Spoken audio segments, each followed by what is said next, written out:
Fala galerinha, professor Sérgio na área e hoje a gente vai seguir em frente com a nossa série sobre a regionalização do Brasil, falando dessa vez da região Sudeste. Então fica ligado aí porque a gente vai começar agora.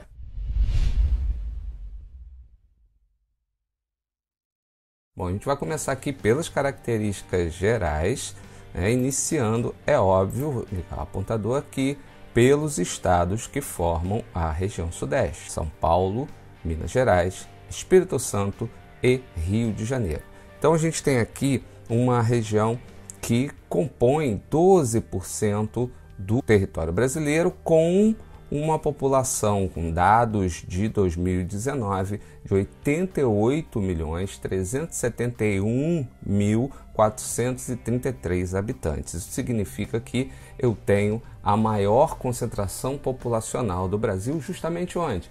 Na região Sudeste. Então tá aqui, ó, a densidade demográfica, que é essa concentração, número de habitantes por quilômetro quadrado, marcando aqui, ó, 95,13 habitantes por quilômetro quadrado. O desenvolvimento humano está entre os maiores do Brasil, um produto interno bruto que é o maior. Então, em resumo, falar da região Sudeste é o mesmo que falar da região que concentra a maior parte da população e que também concentra a maior parte da riqueza, da produção no território brasileiro. E aqui, a título de curiosidade, aqueles gentílicos que eu gosto de passar sempre que possível, no caso de quem nasce no Espírito Santo, vai ser chamado de capixaba ou espírito santense.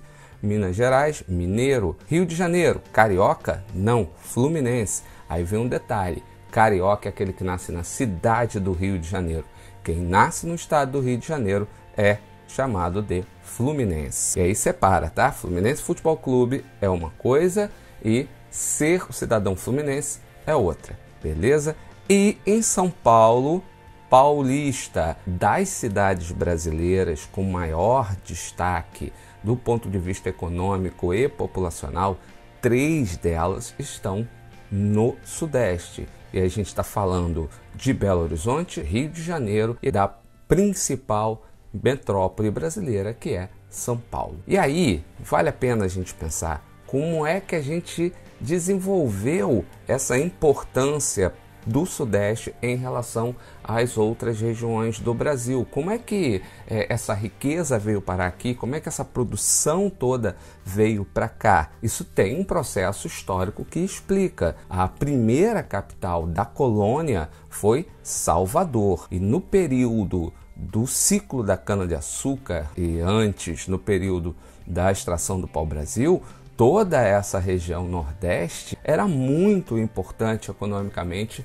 para a metrópole. Porém, com o passar do tempo, no século XVIII, em especial no século XIX, quando vem a exploração do ouro aqui nas Minas Gerais, o Rio de Janeiro, que já era um dos polos, um dos centros importantes da colônia, junto com Salvador e Recife, se torna o ponto mais interessante para o embarque dessa riqueza que era transferida depois para a metrópole, para Portugal. E a partir daí, o Rio de Janeiro vira o centro, polo, a cidade mais importante da colônia. Com o passar do tempo, a gente vai ter não só a riqueza do ouro, mas também a riqueza do café se concentrando aqui, onde mais tarde seria consolidada a região Sudeste. Então existe um processo histórico que vai explicar essa transferência de importância do Nordeste para o Sudeste, beleza? Então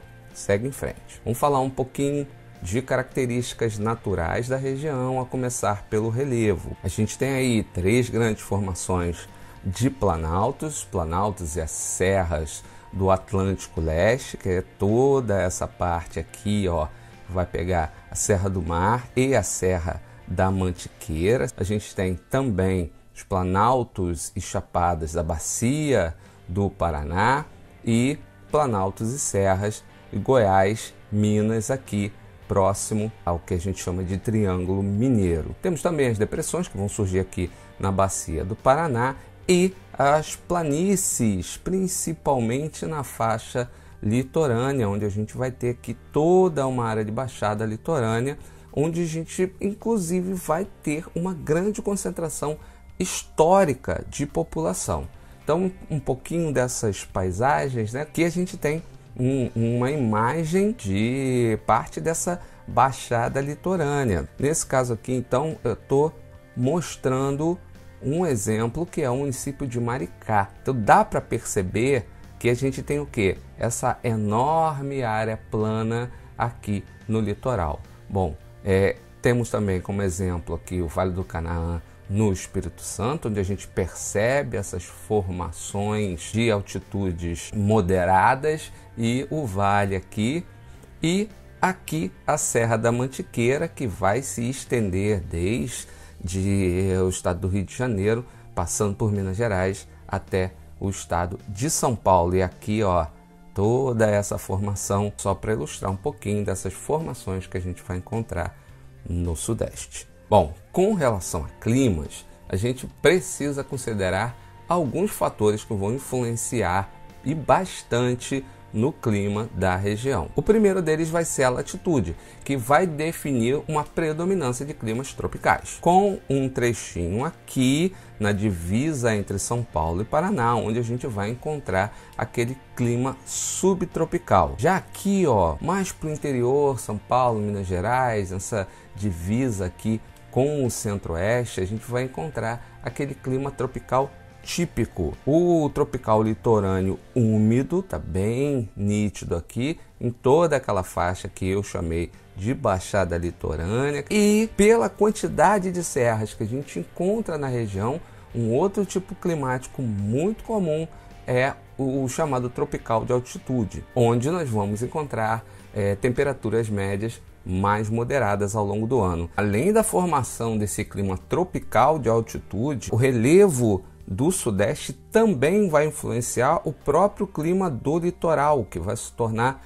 um clima bastante úmido, já que a umidade que vem do oceano fica retida pelas encostas das serras aqui. E mesmo aqui, quando a gente fala desse subtropical, que é aquele tipo climático onde as estações do ano são mais definidinhas, a gente também vai ter bastante umidade em função justamente da presença desse relevo sempre retendo a umidade que vem do oceano, beleza? E um outro destaque aqui, que não está exatamente nesse mapa, é que aqui, ó, no norte de Minas Gerais, a gente tem uma região com clima semiárido, que é a região do chamado Vale do Jequitinhonha, que já se encontra dentro daquela sub-região que é conhecida como o Sertão Nordestino. Então a gente tem essa área de transição aqui entre o clima tropical e o clima semiárido do sertão. Então a gente tem um pedacinho aqui de Minas Gerais, no Vale do Jequitinhonha, onde nós vamos encontrar esse clima semiárido também. Agora, falando de hidrografia, a gente tem aqui basicamente a bacia do São Francisco. O Rio São Francisco, importantíssimo para o Nordeste, nasce no estado de Minas Gerais. A bacia Platina, que tem rios bastante importantes, como é o caso do Tietê e do Paraná. Também vamos encontrar as bacias do leste, e entre elas aqui a gente tem lá a bacia do Rio Jequitinhonha, a bacia do Rio Doce e a importantíssima bacia do Rio Paraíba do Sul, um dos mais importantes para a gente aqui no Sudeste. E aqui, já mais ao sul, a bacia do Sudeste Sul. Já tratando de vegetação, começa pela formação de caatinga. Se eu tenho uma parte ali, né, como eu falei, no Vale do Jequitinhonha, onde nós já vamos encontrar o clima semiárido, é justamente nesse trechinho que a gente vai encontrar a formação de caatinga. Há também toda uma área, aquela que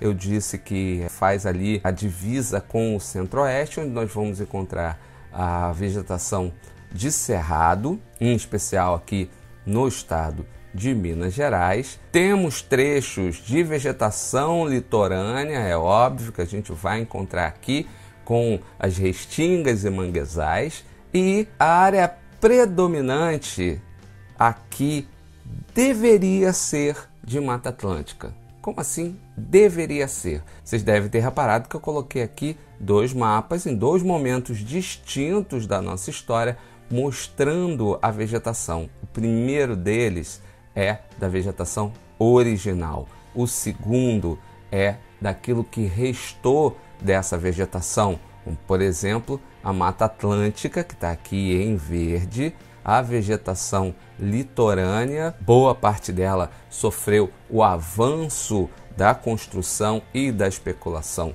imobiliária, infelizmente, e toda essa área aqui que a gente vai considerar como área devastada pela ação humana. Infelizmente, essa é a realidade para a vegetação do Sudeste. Bom, e aqui a gente tem alguns exemplos, né, para vocês visualizarem um pouco e lembrarem dessas formações. O manguezal, que é aquela vegetação que vai surgir naquela área de encontro entre a água doce do rio e a água salgada do mar, na foz dos rios, também conhecido como zona do estuário.